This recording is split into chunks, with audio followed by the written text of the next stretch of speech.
Let's go to the SEC West right quick. Spring questions. Just some quick things I'm watching. This is not an exhaustive list, but when we go to LSU, for example, we could talk about the quarterback battle. Yes, we could. We could easily talk about Garrett Nussmeier and Jaden Daniels, et cetera, et cetera. And we will. We'll talk about it plenty. I'm interested in LSU's defense. And it's not that we're going to get a finished product. That's not what spring football is for. But you see, with a lot of these teams, LSU included, that are bringing in a disproportionate amount of transfers on one side of the ball, what you've learned to start listening for in the transfer portal era is just whispers about potential. And when you start getting towards the end of spring ball, that last week, and then they have spring games, that's when you start getting some feedback from coaches. And if LSU's on the right track, here's what it won't sound like. We're set. That's what it won't sound like. But what it will sound like, if LSU's on the right track, is, hey, we knocked it out of the park with these defensive transfers, and we ain't where we need to be, but don't worry, we've got like 30 more practices in the fall to get there, but by the time this unit rounds into shape, we feel like we've got a really good one. That's what you hope to be hearing internally. I'm not talking about from a beat reporter. I'm talking about from talking to coaches, and a lot of them are pretty open about it after spring is over. They open, by the way, in Orlando against Florida State. I think that game may have been a little bit overlooked this past year. I don't think it'll be overlooked this coming year. So that's one thing I'm watching with LSU. Up the road in Tuscaloosa, even I couldn't look beneath the surface when it comes to Bama. This is one of the, I would say, 3 most high-profile quarterback battles in the country. And it may not end in spring, but it certainly will ramp up in spring. You got one there.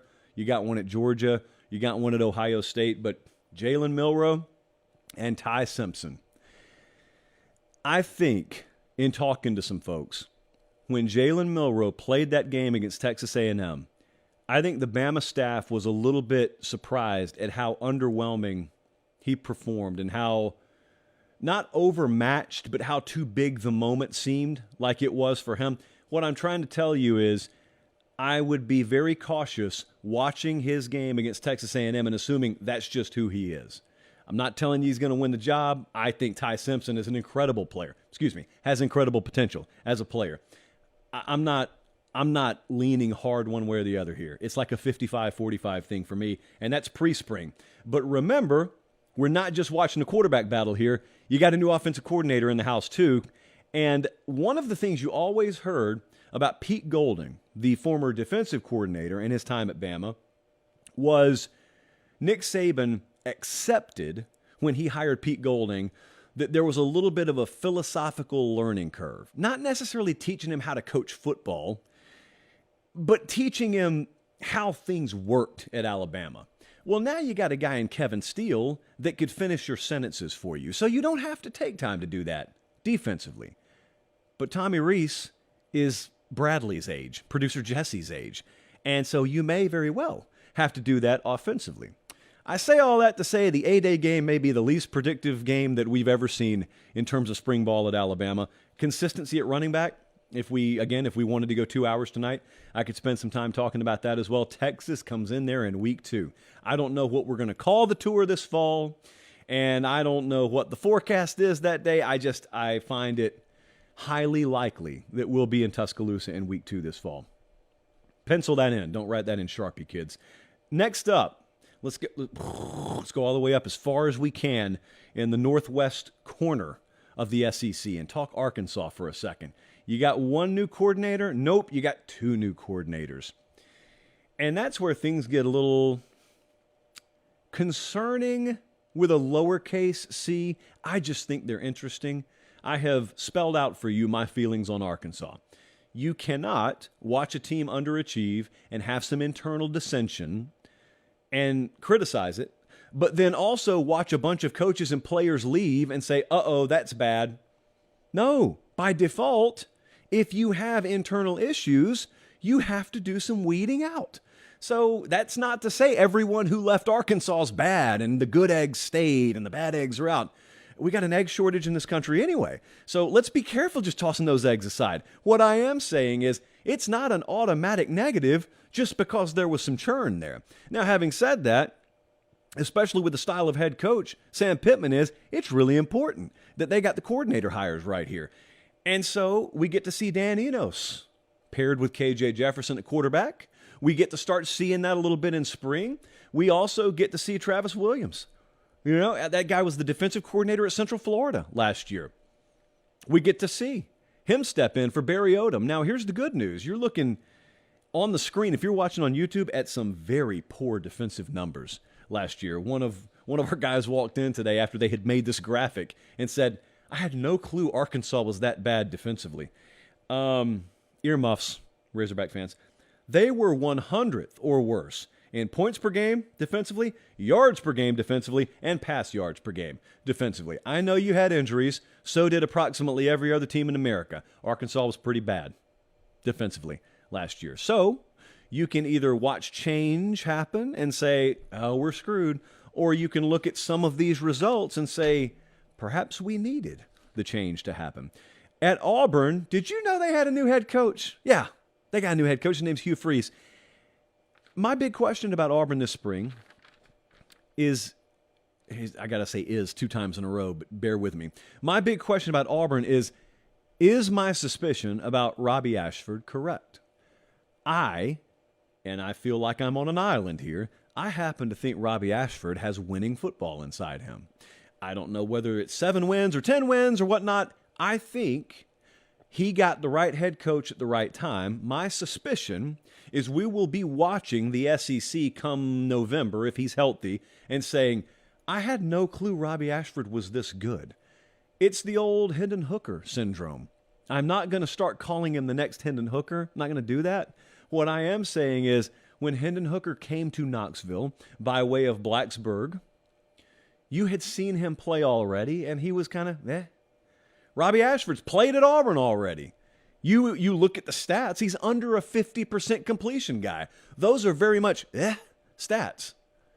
But I don't think he's an player. I just think he was in a situation. I hope I've been clear there. I know you tune in for the professionalism and the advanced analytical approach we take to the game. And so that terminology, if it made your head swim a little bit, just rewind and listen in slow motion. I think Robbie Ashford is going to be a pretty good football player this year. Now, having said that, he's still got to prove it. And it's not just that. They've got a lot of line of scrimmage attrition to atone to, both lines of scrimmage. So it's not 1 on 11, man. He's got to have help. He's got to have, it's a complimentary game to begin with, obviously, so he's got to have help out wide. He's got to have protection. He's got to be given time. But they didn't go get a quarterback yet out of the portal, did they? I speak hesitantly because we still do have the post-spring portal window that will be open, and maybe Hugh Freeze goes and gets a quarterback. But best guess here is he's seen Robbie Ashford, and he has seen the players that he's won with in the past, and he said, he reminds me of some of those guys. I'll be fine with him. If that's who we got to go to war with this fall, I've been in worse situations. We'll be okay. Texas A&M. How is it anything other than Bobby Petrino? How is it anything other than improving the 22.8 points per game you put up last year? That was good for 101st in America. That was good for 13 out of 14 in the SEC. And frankly, when I looked it up, I was surprised they weren't dead last in the SEC. Talent's not the issue. And I clap instinctively when I say that, only because in a lot of places, talent is the issue. And therefore, you can't expect any kind of sizable turnaround when talent is your issue. But if it's not your issue, and the players, the ingredients are in the kitchen, I don't know how many times I'm going to use the kitchen metaphor before I find a new one, but it's so fitting. If the ingredients are here, you just got to mix them and cook them the right way. And hey, what better chef than Bobby Petrino? Come on, that guy's cooked in the past, on the field and off the field. So we're going to leave the off the field over here in the ditch. If you see where I'm going there, you see where I'm going there. And we're going to stay on the field. And I told you I like the hire, only because I know what they're hiring him to do. They're not hiring him to be a head coach. They're hiring him to pretty much keep his mouth shut, stay over in his office, and coach offense, which is uniquely what he's equipped to do. So I don't think we're going to get this answered in the spring either, but I'll tell you what you will start hearing, because there are too many people around the A&M program to just keep things hidden. If you start to hear that clicking sound that resembles a functioning offense, they'll show some excitement. You'll hear it come out of spring ball. It won't take long. You'll know. At Mississippi State, they got a whole new program. I mean, Zach Arnett's over there in the most trying of situations, getting his first shot as a head coach. And he was the defensive coordinator there and the safeties coach the last 2 years. So it's a totally different program. I mean, you're not even talking about one of the late Mike Leach's understudies offensively. You go from an offensive-minded coach to a defensive-minded coach, and I don't care where he came from. But he was internally. He was inside your program. You promoted from within.